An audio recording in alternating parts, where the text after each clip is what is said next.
दोस्तों, आइंस्टीन से जुड़े कुछ ऐसे रोचक और मज़ेदार किस्से सुनाने वाला हूं जिसे सुनकर आप गदगद हो जाएंगे। आइंस्टीन की पत्नी अक्सर उन्हें सलाह देती थी कि वह काम पर जाते समय अधिक प्रोफेशनल तरीके से कपड़े पहनें, और आइंस्टीन हमेशा कहते थे, क्यों पहनूं?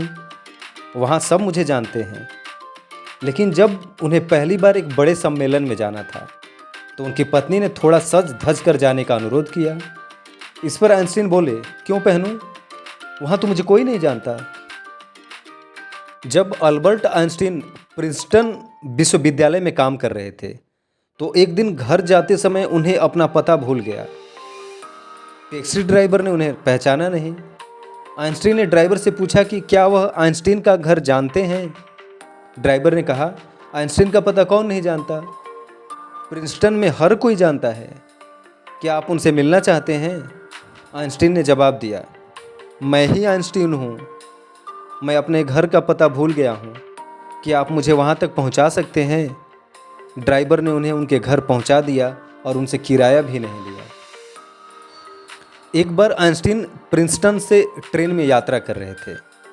तब टिकट चेक करने वाला कंडक्टर उनके पास आया, तो आइंस्टीन ने अपनी जैकेट की जेब में हाथ डाला, लेकिन टिकट नहीं मिला।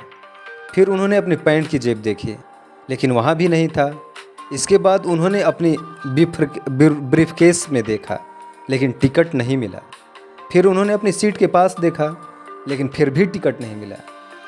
कंडक्टर ने कहा, डॉक्टर आइंस्टीन, हम जानते हैं कि आप कौन हैं। मुझे यकीन है कि आपने टिकट खरीदा है, चिंता मत कीजिए। आइंस्टीन ने प्रशंसा में सिर हिला दिया। कंडक्टर आगे बढ़ गया। जब उसने दूसरी तरफ देखा, तो उसने देखा कि महान वैज्ञानिक नीचे झुककर सीट के नीचे टिकट खोज रहे थे। कंडक्टर तुरंत लौटा और बोला, डॉक्टर आइंस्टीन, चिंता मत कीजिए, मैं जानता हूँ आप कौन हैं। आपको टिकट की आवश्यकता नहीं है। मुझे यकीन है कि आपने टिकट ज़रूर खरीदा है। आइंस्टीन ने जवाब दिया, युवा आदमी, मैं जानता हूँ कि मैं कौन हूँ, पर मैं ये नहीं जानता मैं कहाँ जा रहा हूँ।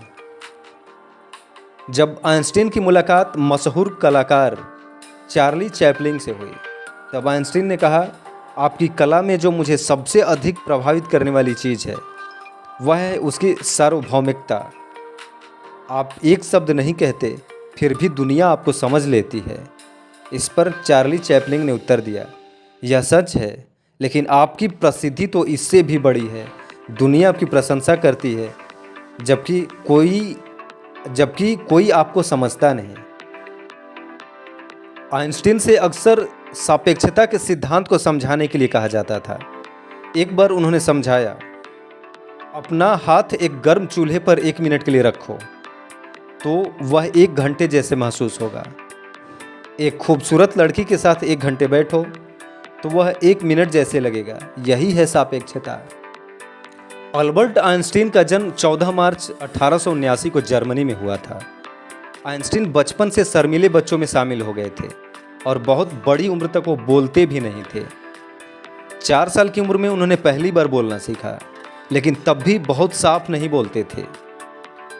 उनके पहली बार बोलने का किस्सा भी काफ़ी दिलचस्प है। उन्हें खाना खाते समय सूप गर्म लगा, तो उन्होंने बोला, सूप बहुत गर्म है। 17 साल की उम्र में कॉलेज एंट्रेंस के दौरान अल्बर्ट आइंस्टीन केवल गणित और विज्ञान में ही पास हो पाए और सारे विषयों में फेल हो गए थे। आइंस्टीन की याददाश्त अच्छी नहीं थी।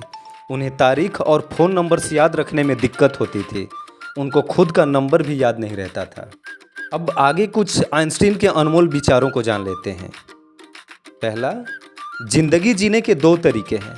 पहला यह कि कुछ भी चमत्कार नहीं है, और दूसरा यह कि हर चीज़ चमत्कार है। 2 चीज़ें अनंत हैं, ब्रह्मांड और मनुष्य की मूर्खता, और मैं ब्रह्मांड के बारे में दृढ़ता से नहीं कह सकता। मूर्खता और बुद्धिमत्ता में यह फर्क है कि बुद्धिमत्ता की एक सीमा होती है। यदि आप किसी चीज़ को साधारण तरीके से नहीं समझा सकते हैं, तो इसका मतलब यह है कि आप उसको सही ढंग से नहीं समझ पाए हैं।